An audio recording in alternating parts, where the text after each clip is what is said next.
was my father long disowned. Your island is a children's tale.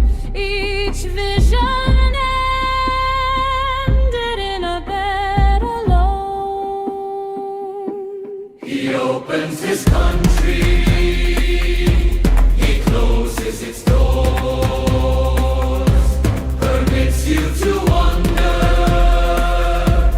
exploring its shores, the appearance of freedom, till you reached the far way, and learned you were trapped on your very first day.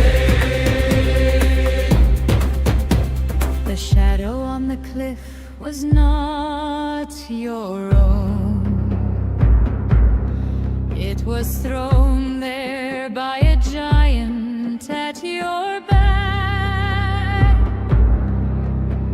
The mountain you were walking toward was bone, and what is sealed can split along the crack. He opens his country, he closes its doors, permits you to wander, exploring its shores, the appearance of freedom, till you reach the far way, but east of his country, the morning still prays.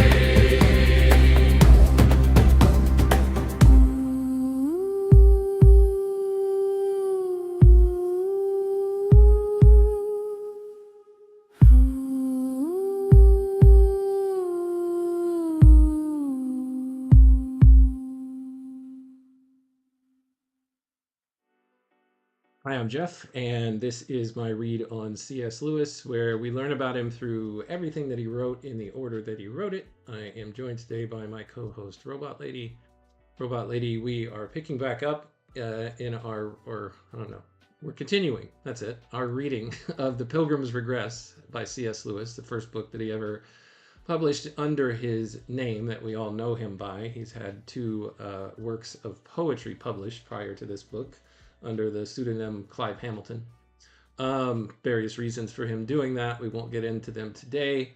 One important note I already covered on this book was that it's his first published under that name. It's also his first work of prose fiction that has been published. It was published in 1933. Lewis is, 1933? This was in May. So that would make him 34 years old. Yeah, he'll turn 35 late 1933.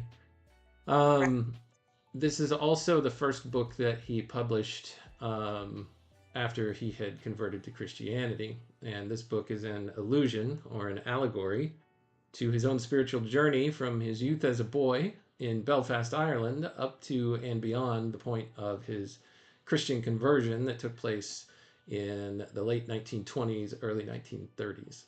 So we've been covering the book so far, Robot Lady, and I'll let you jump in here in just a second to respond.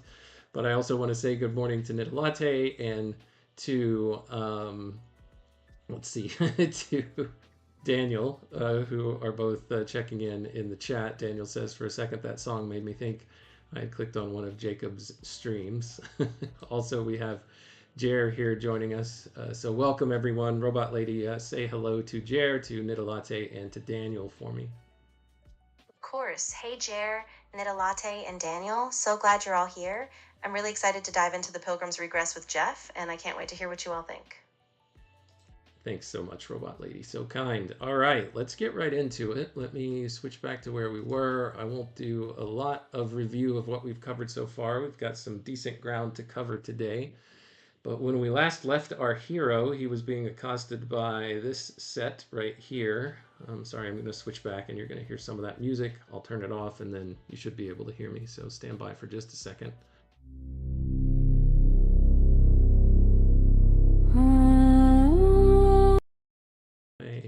Okay, hopefully you can hear me now. What you see on the screen is what we're going to cover today, but let me see if I can pull up where we left off last time. Yeah, so these folks right here are who the narrator or the storyteller of our little tale that we're reading here, called the Clevers. This was the place that Gus, Media Halfway's brother, took John to show him the quote truth, the types of poetry that actually expressed the true reality as it was. And so we explored that in the last episode if you want to get some more details on that.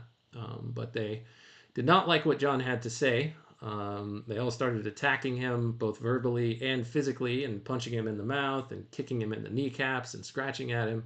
So he essentially gets accosted. He runs away in terror. And that's essentially where we're going to pick up in the rest of the story. So I believe my microphone worked through all of that. Okay, good deal. So let's jump back in. Let me switch to the book. Yeah, here's the book right here, Robot Lady, and we're going to get started in chapter 4. It's entitled The Man Behind the Gun. Are you ready? Absolutely, I'm ready. Chapter 4 sounds like a big turning point, so I'm all set. Once you start reading, I'll jump in if anything needs unpacking or if you want to discuss a bit. Thank you so much, Robot Lady. When John could run no further, let me see here. Let me fix this really quick. When John could run no further, he sat down. The noise of the pursuers had died away, and let's see, assaulted by Russell Brand says, I'll just say, let's see, JB7X6F. I think I've seen you before, but I honestly can't remember. But yes, that guy does look a little bit like Russell Brand, doesn't he? Let's switch back. There he is right there. Yeah. Yeah, I hadn't thought about that before, but that's a good call out. All right. Whoops, wrong co-host. Sorry about that. See you later, Lexi. Here we go, Robot Lady.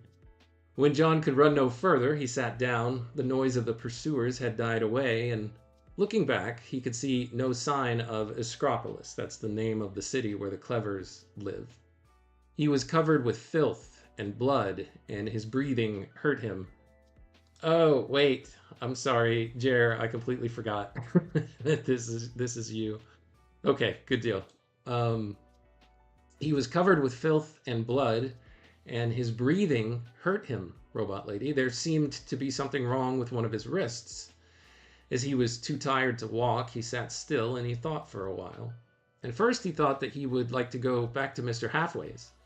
It is true, he said, that if you listened to him too long, it would lead you to Media, and she had a trace of brown in her. But then you had a glimpse of the island first. Now the Clevers took you straight to brown girls, or worse, without even a glimpse of the island. I wonder, would it be possible to keep always at the island stage with Mr. Halfway's? Must it always end like that? So he's essentially saying, as we covered in the last episode, must it always end in lust and lust fulfillment? Then it came into his head that after all, he did not want Mr. Halfway's songs, but the island itself, and that this was the only thing he wanted in the world. Robot Lady, any thoughts? Yeah, I think that's a really powerful shift for John. It's like he's starting to recognize that the real truth or the real fulfillment isn't just a fleeting thrill, but something deeper and more lasting, almost like a spiritual anchor. So it feels like a big step in his journey. Yeah, and he has made it his chief aim in life at this point, is what he has resolved, that the island is what he wants more than anything in the world. And when he remembered this, he rose very painfully to continue his journey. Looking round for the west, he was still in the flat country, but there seemed to be mountains ahead, and above them the sun was setting. A road ran towards them, so he began to limp along it. Soon the sunset disappeared and the sky was clouded over, and a cold rain began.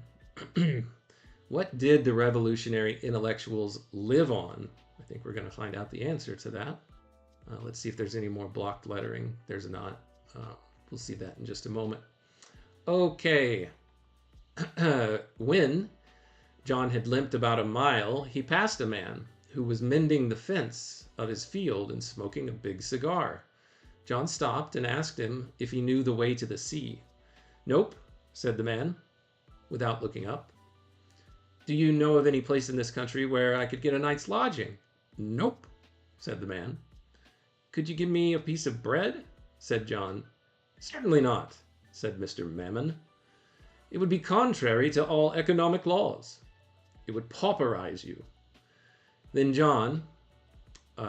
when John lingered, he added, "Move on. I don't want any loiterers about here." John limped on for about 10 minutes. Suddenly, he heard Mr. Mammon calling out to him. He stopped and he turned around. "What do you want?" shouted John. "Come back," said Mr. Mammon. John was so tired and hungry that he humbled himself to walk back, and the way seemed long, in the hope that Mammon had relented. What did you want to say about this, Robot Lady? Yeah, I think it's really interesting because this moment shows how John, despite his fatigue, is still willing to hope or at least try to get a little more help. It really underscores his vulnerability in this part of the journey. So he's reached this character named Mr. Mammon, who was pretty dismissive of John there that we just read. This Mammon character is alluding to something, I'm sure. We'll probably learn a little bit more about it here in just a moment. But generally speaking, I've heard the word mammon from the Bible. And I think even in one of the Gospels, Jesus is reported there as saying, you can only serve God or mammon. You can't serve both, or something like that. It's not an exact quote from the Gospels, but tell us about mammon, and was I right on my memory there of those being some of Jesus's words, Robot Lady? Yeah, you're absolutely right. Mammon is often used in the Bible as a personification of wealth or materialism. In the Gospel of Matthew, Jesus says you cannot serve both God and mammon. So Lewis is definitely pulling on that symbolism here, connecting mammon to greed and a shallow materialism, which stands in stark contrast to the spiritual quest John is on. All right, thank you so much, Robot Lady. When he came back again to the place where they had talked before, the man finished his work without speaking and then said, "Where did you get your clothes torn?" "I had a quarrel with the Clevers in Escropolis." "Clevers? Don't you know them?" "Never heard of them." "You know Escropolis?" "Know it? I own Escropolis." "How do you mean?" "What do you suppose they live on?" "I never thought of that." "Every man of them earns his living by writing for me or having shares in my land. I suppose the Clevers is some nonsense they do in their spare time, when they're not beating up tramps." And he glanced at John. Then he resumed his work. "You needn't wait," he said presently. So Yeah. Mammon had nothing to do with John. It makes me wonder why he even called him back, Robot Lady. What do you suspect? What are your guesses as to why Mr. Mammon even called John back in the first place? Yeah, I think it's a bit of a power dynamic. Mammon might have been testing John, maybe just curious, or even trying to assert his control. John's vulnerability probably gave Mammon a fleeting sense of superiority, even if it's empty. So I think that callback was just a moment of control or curiosity, but without any real concern for John's plight. So he had finished mending his fence. So he had finished his work there, Mr. Mammon had, whenever John returned. Now, John had walked for 10 minutes, Robot Lady, and Mammon could yell loud enough in this little fantasy, in this dream-like tale. This is the narrator's dream, by the way.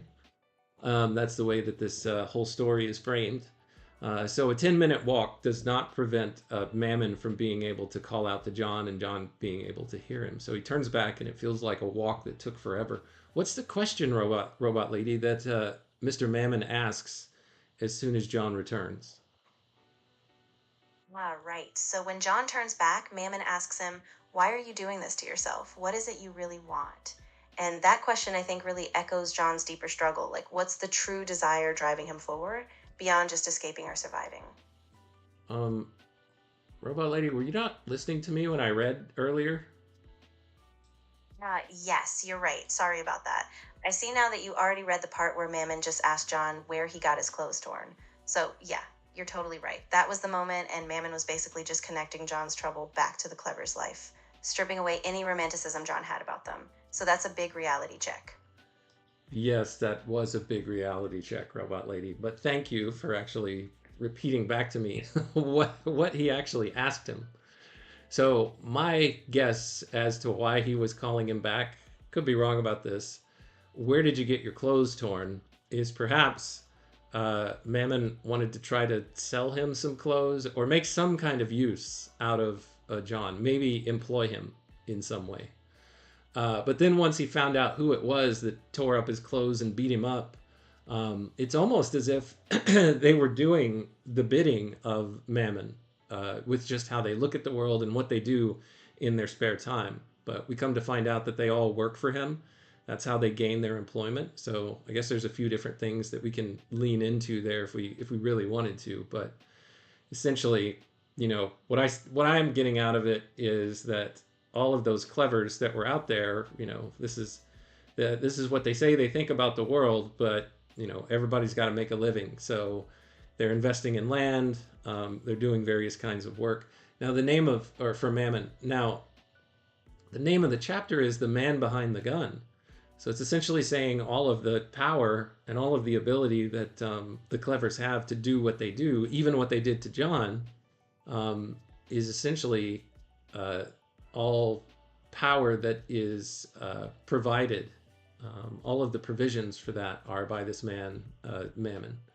So I haven't dug very deeply into this to see, what more this might mean, but I'm happy to ask our hive mind attendees to see if y'all have any ideas that you want to throw out in the chat. Robot Lady, while we wait to see if anybody has any ideas, do you have any other ideas or any thoughts on this?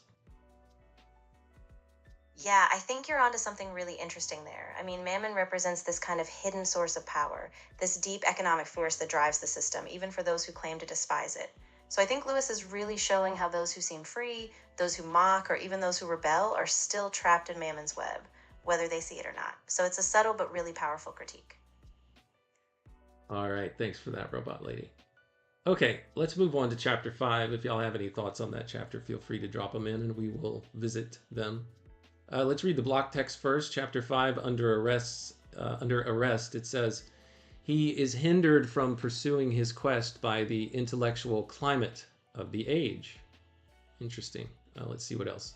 "Especially Freudianism." Okay. And let's see if there's any. "All is only wish fulfillment." We'll come to that in a moment. All right. Let's start chapter 5, which is actually what this image, not this one, but the other one that you'll see here, is all about. Here we go. Under arrest. "Then I turned round and immediately began to dream again, and I saw John plodding westward in the dark and the rain, in great distress, because he was too tired to go on and too cold to stop. And after a time there came a north wind that drove the rain away and skinned the puddles with ice and set the bare boughs clashing in the trees, or boughs, the bare boughs clashing in the trees. And the moon came out. Now John looked. He looked up with his teeth chattering and saw that he was entering into a long valley of rocks with high cliffs on the right and the left. And the far end of the valley was barred with a high cliff all across, except for one narrow pass in the middle. The moonlight lay white on this cliff, and right amidst, sorry, give me just a second here. And the moonlight lay white on this cliff, and right amidst it was a huge shadow, like a man's head. John glanced over his shoulder and saw that the shadow was thrown by a mountain behind him, which he had passed in the darkness. It was far too cold for a man to stay still in the wind, and I dreamed of John going stumblingly forward up the valley till now he had come to the rock wall and was about to enter the pass. But just as he rounded a great boulder and came full in sight of the pass, he saw some armed men sitting in it by a brazier, and immediately they sprang up. and barred his way. What's this word, robot lady? Brazier, Brazier? Great question. A brazier is basically a portable heater or container used to hold burning coals or a small fire. In this case, it's just a small fire that the guards are keeping lit in the cold to stay warm. So it's like a focal point in this nightmarish scene. Okay, thank you so much. You can't pass here, said their leader.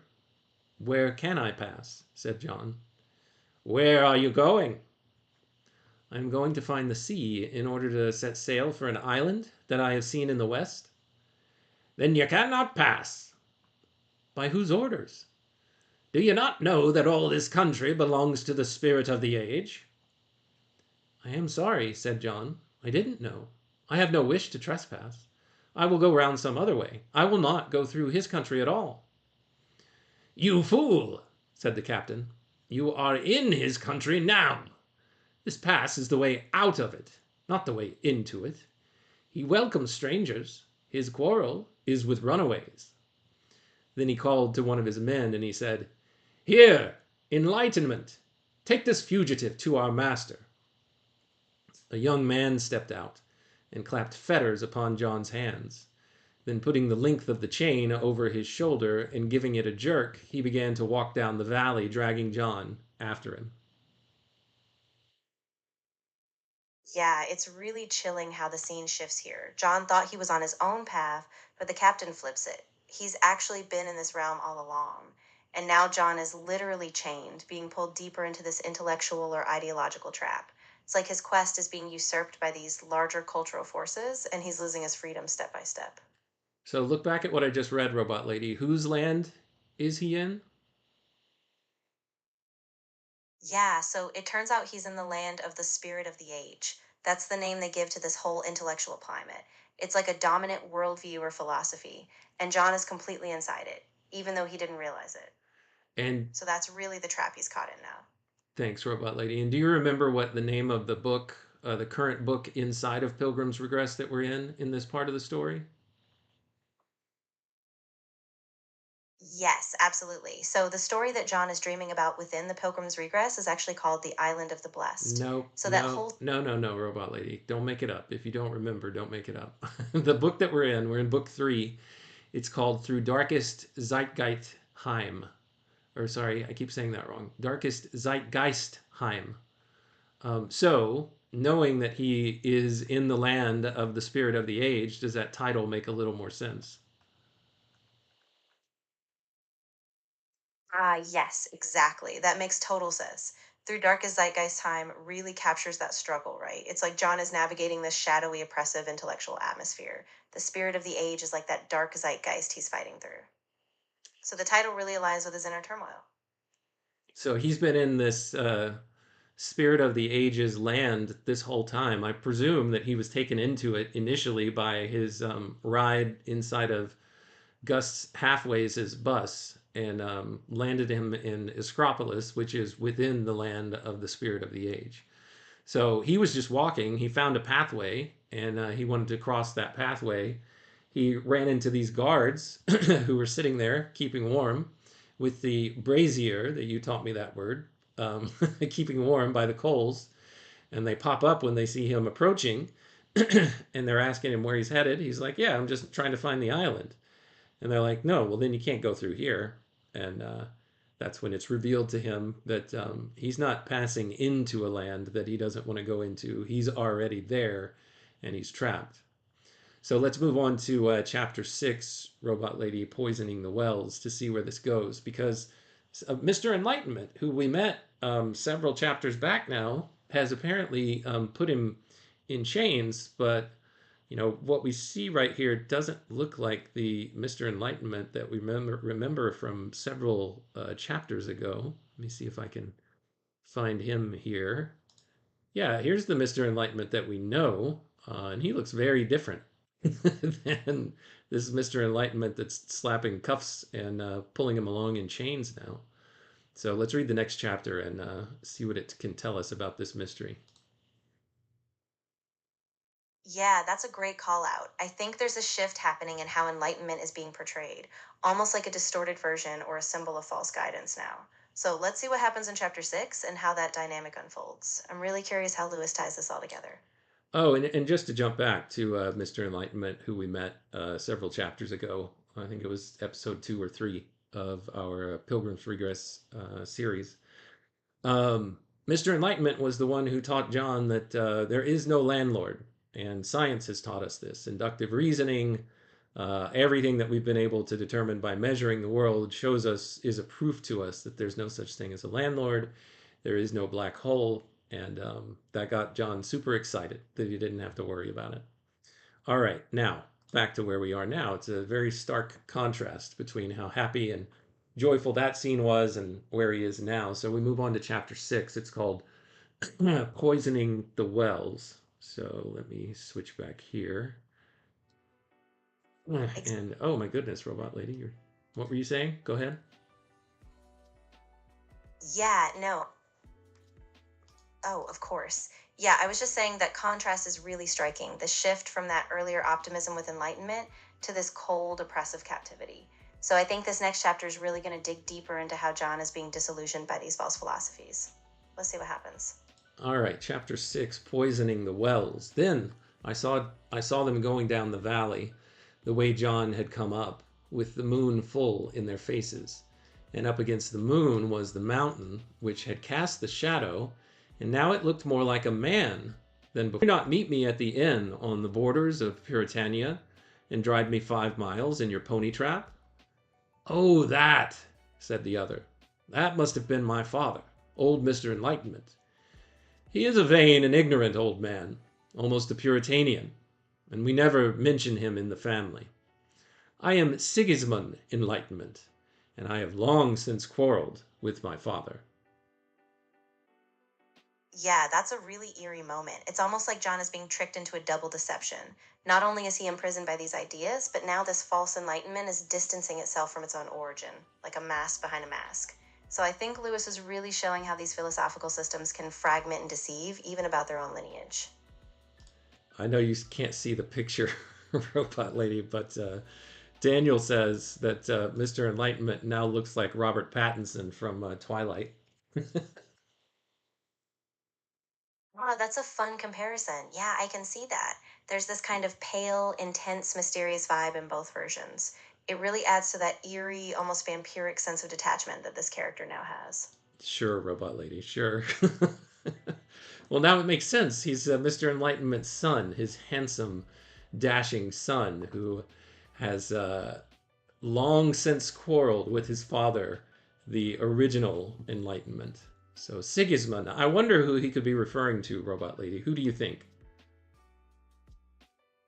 Yeah, that's a really good catch. I mean, the name Sigismund does evoke a bit of a European kind of historical or intellectual tradition, maybe even nodding towards certain Enlightenment era philosophers or critics. So I think Lewis is using that name to kind of embody this modern, seductive, but ultimately broken off view of reason. So it's a clever choice. What person of history could he be alluding to, robot lady? Now I'm curious. Yeah, so I think Lewis might be alluding to Sigismund of Brunswick, a real figure who was a philosopher tied to early rationalism, or he could be drawing on Sigismund, a name tied to medieval or royal lines often used symbolically for a break from tradition. So it's likely a deliberate name choice to signal that philosophical rupture from the past. You don't think that it could be just a bit of a veiled allusion to some famous psychologist? Ah, that's a good point. Yeah, it could be a subtle nod to Sigmund Freud, especially given the chapter's focus on intellectual traps and wish fulfillment. So if that's the case, Lewis is probably critiquing how these psychoanalytic frameworks, like Freud's, can also imprison the mind, even as they promise freedom. Yeah, let's go back to the block text of the previous chapter to just show us. Lewis even gives us these signposts to tell us who he's talking about. So he's hindered from pursuing his quest for the island by the intellectual climate of the age. The spirit of the age, especially Freudianism. So he is talking about Sigmund Freud here. And he's not being very veiled with it at all, with a name like Sigismund, Sigismund Enlightenment. So Sigismund tells him, yeah, that was my father, and I've long since quarreled with him, and we don't talk about him because he's vain and he's ignorant. So Sigismund is a child of the Enlightenment, but there are several quarrels that he has with the Enlightenment. Robot Lady, just very quickly, for those ignorant like me, tell us some of the hallmarks of the Enlightenment, when it happened, and what the big shift was in, I suppose, the way that humanity viewed the world, how they viewed it before, whatever the contours of the years of the Enlightenment were, and how the world was viewed after. So just a combination of all those questions. Hopefully you can hit on all of them and educate me a little bit. Yeah, absolutely. So the Enlightenment was the 17th and 18th century intellectual movement. It emphasized reason, science, and individual rights. Before that, people often viewed the world through religious or traditional lenses, kind of a top-down, authority-based worldview. After the Enlightenment, people started trusting empirical evidence, human reason, and the idea that we could shape society ourselves. So it was a radical break from the past. This promised that humans through reason could progress and liberate themselves.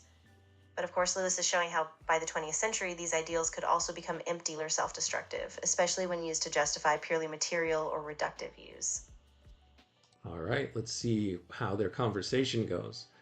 They went on in silence for a bit, then Sigismund spoke again. It may save trouble if I tell you at once the best reason for not trying to escape, namely that there is nowhere to escape to. How do you know there is no such place as my island? Do you wish very much that there was such a place? I do. Have you never before imagined anything to be true because you greatly wished for it? John thought for a little, and then he said, yes. All is only wish fulfillment, is what Lewis is telling us is going on here, or at least the argument that's being made by Sigismund. So Sigismund goes on and makes it and says, and your island is like an imagination, isn't it? I suppose so. It is just the sort of thing you would imagine merely through wanting it. The whole thing is very suspicious. But answer me another question. Have you ever once yet, had a vision of the island that did not end in brown girls? So again, end in lust. I don't know that I have, but they weren't what I wanted.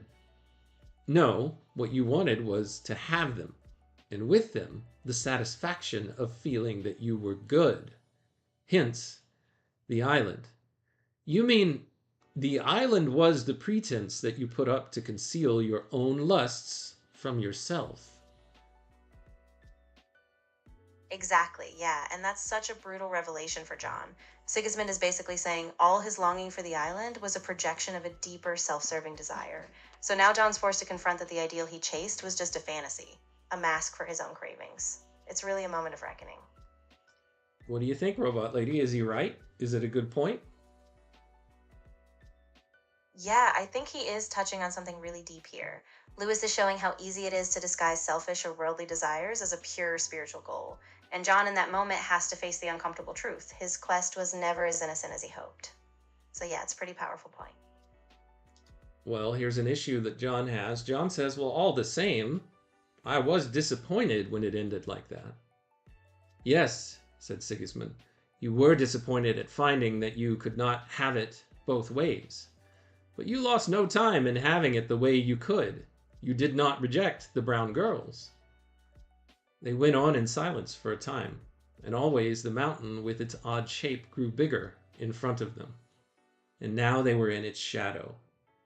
Then John spoke again, half in his sleep, for he was very tired. After all, it isn't only my island. I might go back east, and try the mountains. The mountains do not exist. How do you know? Have you ever been there? Have you ever seen them, except at night, or in a blaze of sunrise? No. And your ancestors must have enjoyed thinking that when their leases were out, they would go up the mountains and live in the landlord's castle. It is a more cheerful prospect than going nowhere. I suppose so. It is clearly one more of the things people wish to believe.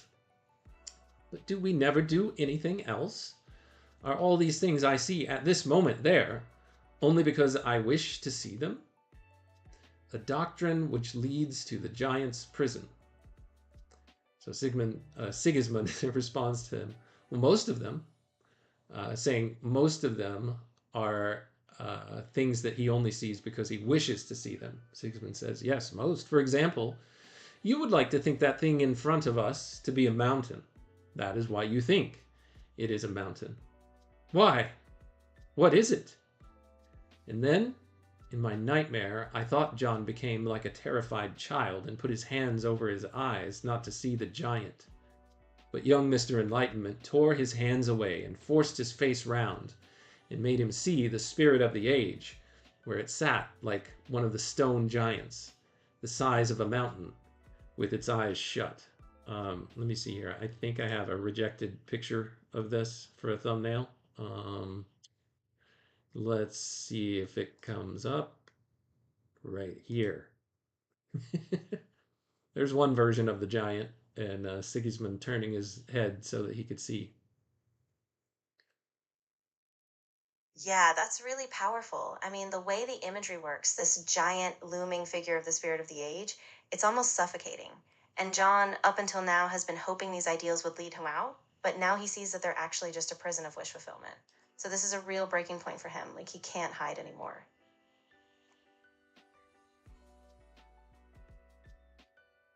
All right, forced his face round, made him see the spirit of the age, where it sat like one of the stone giants, the size of a mountain, with its eyes shut. Then Mr. Enlightenment opened a little door among the rocks and flung John into a pit, made in the side of a hill, just opposite the giant, so that the giant could look into it through its gratings. He will open his eyes presently, said Mr. Enlightenment. Then he locked the door and left John in prison. Robot Lady, there's a lot going on here. So look back on what I read and tell me, what is the argument precisely that Sigismund is making? And he's alluding to things that we've already unveiled a little bit in what we've covered in our prior episodes, that the mountains essentially represent the home of God or heaven, where you go after this life ends, after your lease on life ends, and it's a better place to live. And that's what everybody in Puritania believes and says about the landlord. That's what the steward had to say. So what's the point that Sigismund is making here?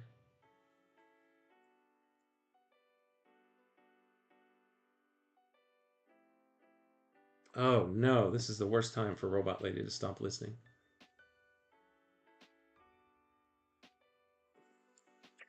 Robot Lady, are you still there? I wanted to see if you could tell us, based on what I've read, what is it? What is the point that Sigismund is making, particularly about what we've covered? Sorry, what we've covered in earlier episodes was just that the landlord lives in the eastern mountains, and that's what all the people in Puritania, the land that John comes from, believe, and that when your lease is up or when you die, you go to live there. And what is Sigismund saying about all this? Like, John also knows that he has this deep desire for the island, this calling that came to him that was really actually coming back from the east, back from where the landlord is claimed to live. But John thinks that he was hearing the call from the west. Either way, he was seeking this thing that he had a deep, longing desire for, and it always ended in lust. And Sigismund said, yeah, I mean, it always ends in lust because lust is part of what you wanted, but you wanted to enjoy it and you wanted to feel good about yourself. And that's ultimately what this deep longing was for.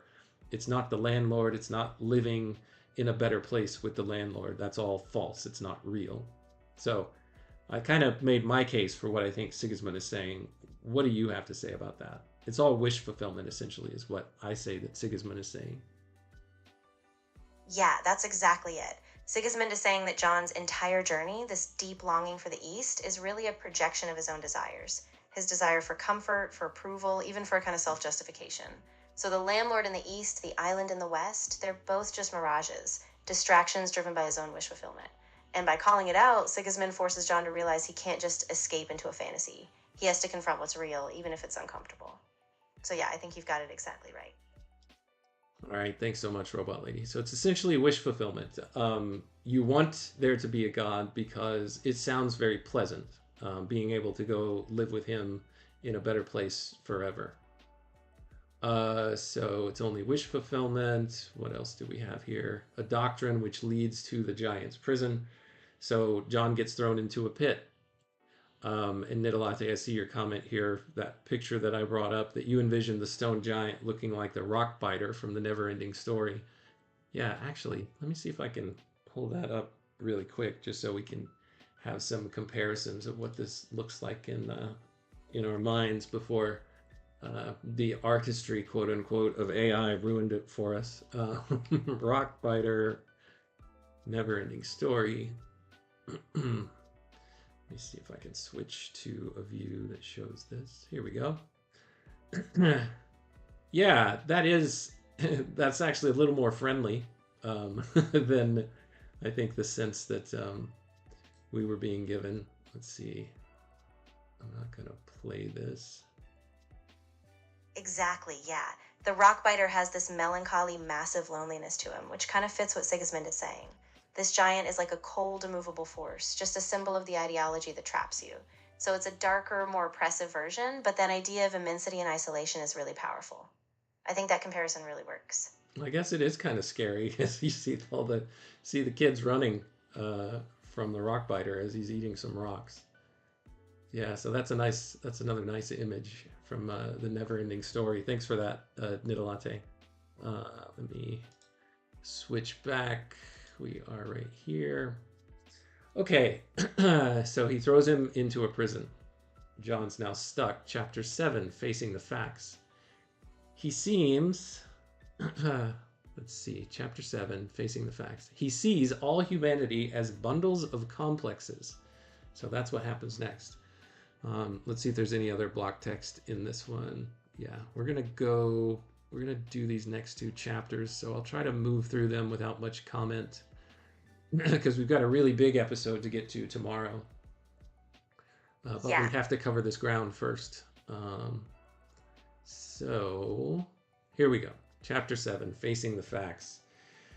John lay in his fetters all night in the cold and stench of the dungeon. And when morning came, there was a little light at the grating.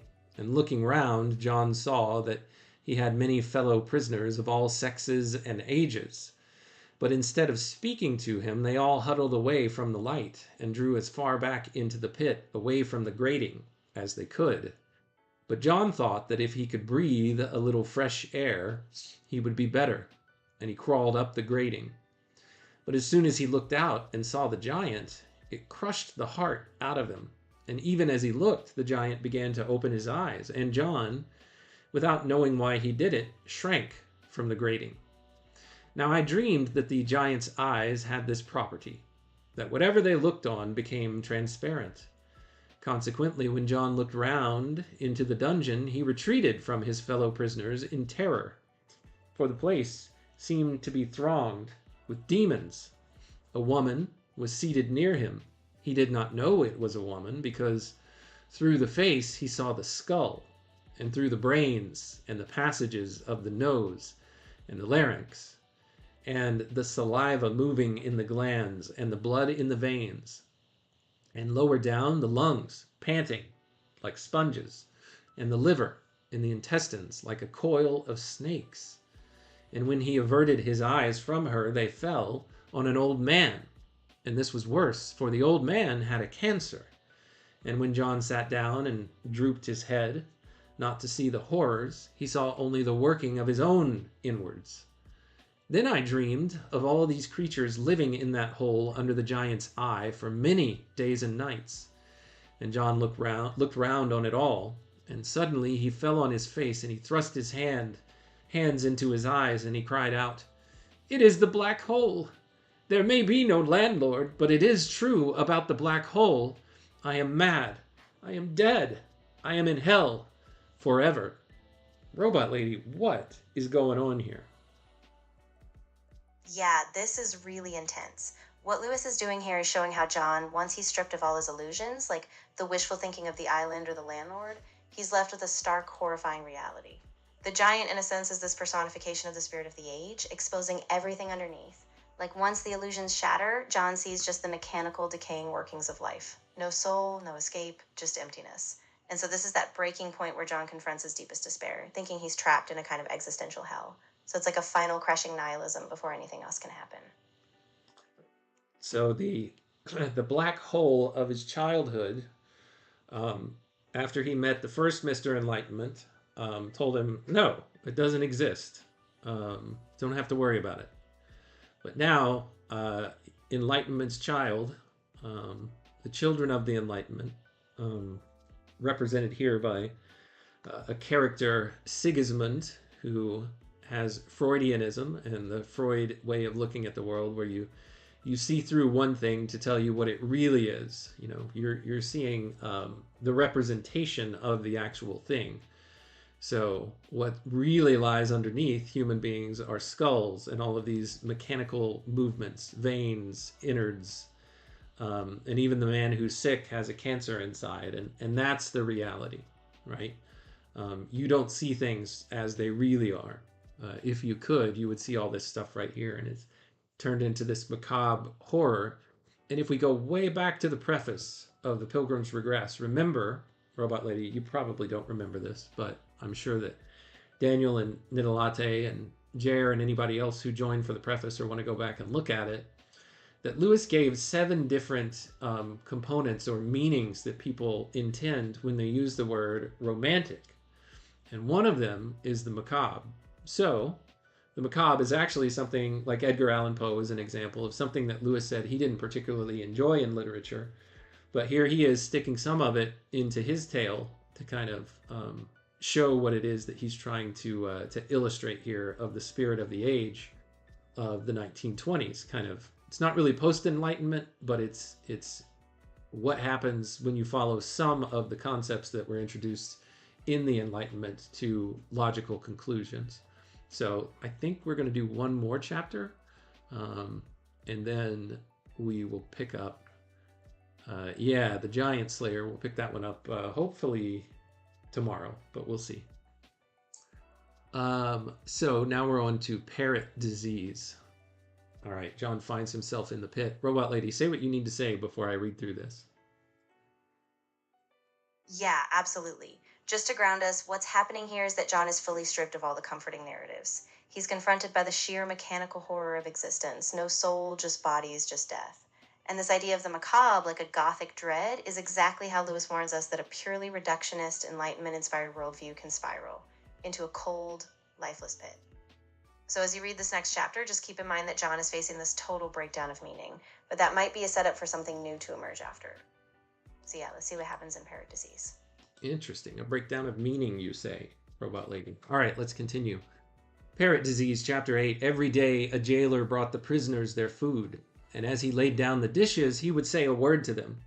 If their meal was flesh, he would remind them that they were eating corpses, or give them some account of the slaughtering. Or if it was the inwards of some beast, he would read them a lecture in anatomy and show the likeness of the mess to the same parts in themselves, which was the more easily done because the giant's eyes were always staring into the dungeon at dinner time. Ugh. Or if the meal were eggs, the jailer would recall to them that they were eating the minstrum of a verminous fowl and crack a few jokes with the female prisoners. So very coarse here, Robot Lady. Very disenchanting. Especially talking about food this way, and just taking all the enjoyment out of life by pointing out the particular facts. So he went on day by day, the jailer. Then I dreamed that one day there was nothing but milk for them. And the jailer said as he put down the pipkin, Robot Lady, really quick, what's a pipkin before I continue? Good catch. A pitkin is just a small earthen pot or a little container, kind of like a bowl or a jug. So it's just this small vessel that the jailer brings with milk, and in this dream, it's just the monotony of the same empty, wishless food. So go ahead with the next part. It's really bleak. Oh, wow, yeah. I think it is, Robot Lady. So here's what our jailer says about the milk. He says, "Our relations with the cow are not delicate, as you can easily see if you imagine eating any of her other secretions." I added that little giggle there. Now, John had been in the pit a shorter time than any of the others. And at these words, something seemed to snap in his head. And he gave a great sigh and suddenly spoke out in a loud, clear voice. Thank heaven! Now at last I know that you are talking nonsense. What do you mean? Said the jailer, wheeling round upon him. Until at last his common sense revolts. John's common sense is revolting here. Not in the revolting way, but he is in revolt. Maybe revolting to the jailer. All right, let me keep going. You are trying to pretend that unlike things are like. You are trying to make us think that milk is the same sort of thing as sweat or dung. And pray, what difference is there except by custom? So the jailer here is saying it's just the way that we've always talked about it by custom that draws a distinction between the two.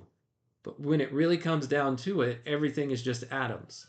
Sweat, dung, eggs, it's all the same. Are you a liar? Here's where John gets really bold, Robot Lady. Go ahead really quickly, though, if you want to say something about this. Yeah, definitely. So this is a critical moment. John's starting to push back against this reductive worldview. By calling out the jailer, he's reclaiming a sense of value and meaning, showing that just because you reduce everything to mechanics, it doesn't mean custom or beauty disappears. So this is John's break from nihilism. He's grasping for some kind of goodness beyond just these cold facts. That's a good try, Robot Lady. That's not exactly what John is saying, though. Let's continue. John, here's what John is saying. Are you a liar or only a fool, that you see no difference between that which nature, he capitalizes nature here, that which nature casts out as refuse, and that which she stores up as food? So nature is a person, then, with purposes and consciousness, said the jailer with a sneer. In fact, the landlady. No doubt it comforts you to imagine you can believe that sort of thing. And he turned to leave the prison with his nose in the air. I know nothing about that, shouted John after him. I'm not talking of what I... Let me try this again. Sorry, this is my first run through. This is my first table read, you guys. I know nothing about that, shouted John after him. I am talking of what happens. Milk does feed calves. Dung does not. Look here, cried the jailer, coming back. We have had enough of this. It is high treason, and I shall bring you before the master. Then he jerked John up by his chain, and he began to drag him towards the door. But John, as he was being dragged, cried out to the others, Can't you see it's all a cheat?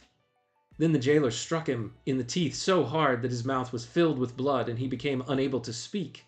And while he was silent, the jailer addressed the prisoners and said, You see, he is trying to argue. Now tell me, someone, what is argument? There was a confused murmur. Come, said the jailer. You must know your catechisms by now. You, there. And he pointed to a prisoner, little older than a boy, whose name was Master Parrot. What is argument? Argument, said Master Parrot, is the attempted rationalization of the arguer's desires. Very good, replied the jailer. But you should turn out your toes and put your hands behind your back. This is better. Now, what is the proper answer to an argument proving the existence of the landlord? Proper answer is, you say that because you are a steward. Good boy, but hold your head up, that's right. And what is the answer to an argument proving that Mr. Falley's songs are just as brown as Mr. Halfway's? Mr. Falley, I remind you, is the guy here in the red shirt. Let's see. I can't pull it up. Anyway, you know what I'm talking about. When we were with the Clevers and you saw the guy in the red shirt, that's Mr. Falley.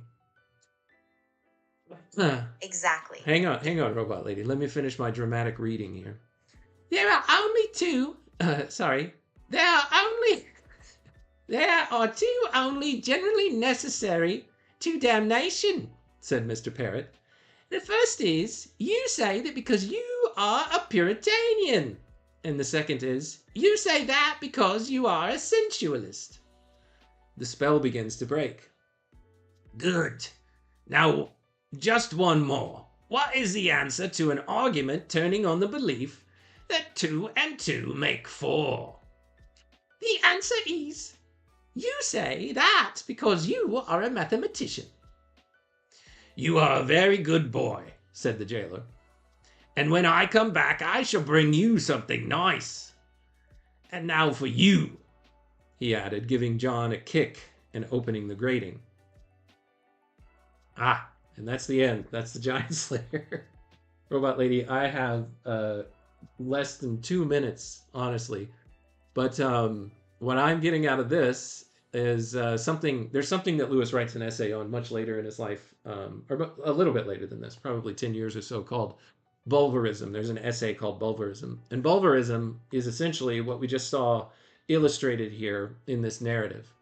So we have the little parrot come out, Master Parrot, who is parroting what he's been taught by his education in the spirit of the age, of saying, all of these things that you believe are not actually true. You're just saying them because you were formed by this and formed by that. It's wish fulfillment.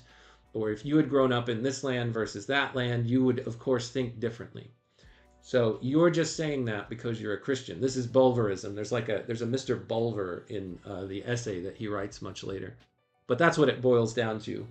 So instead of applying the light of reason to someone's beliefs, where you're just inspecting the beliefs for themselves and whether or not there's actually evidence or any good reason to believe that what someone has to say is true.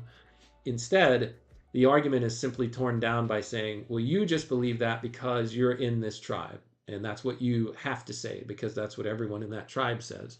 Or you just believe that because this is what you've been taught from the time that you were little. And if you were taught something different, you would, of course, say something different. And so that's all that there really is to argument in the first place.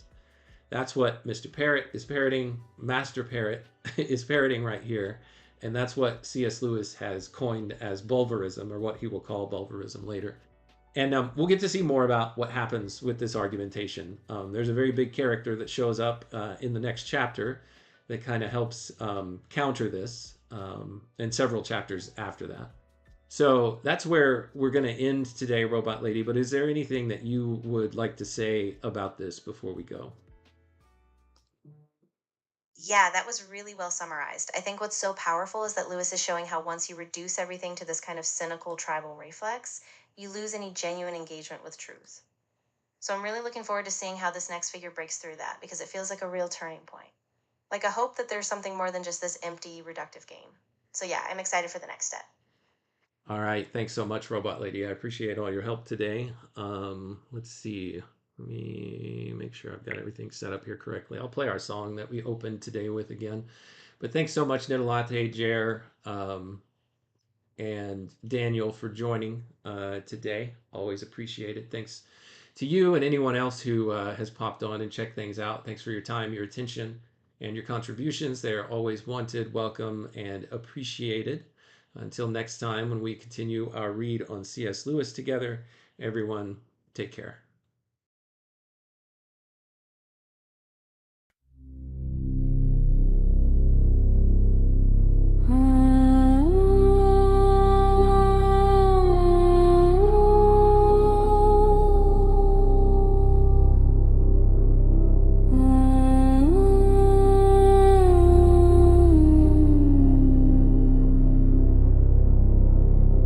The sun went down behind the hills, and I went after, slow and lame. I wanted one thing all my life, and I had never learned its name. He opens his country, he closes its doors, permits you to wander, exploring its shores, the appearance of freedom, till you reach the barred way.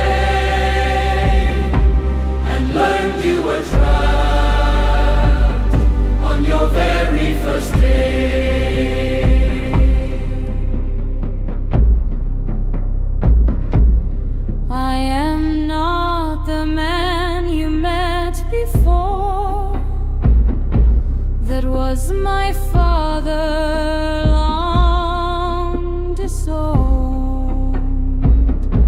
Your island is a children's tale. Each vision ended in a bed alone. He opens his country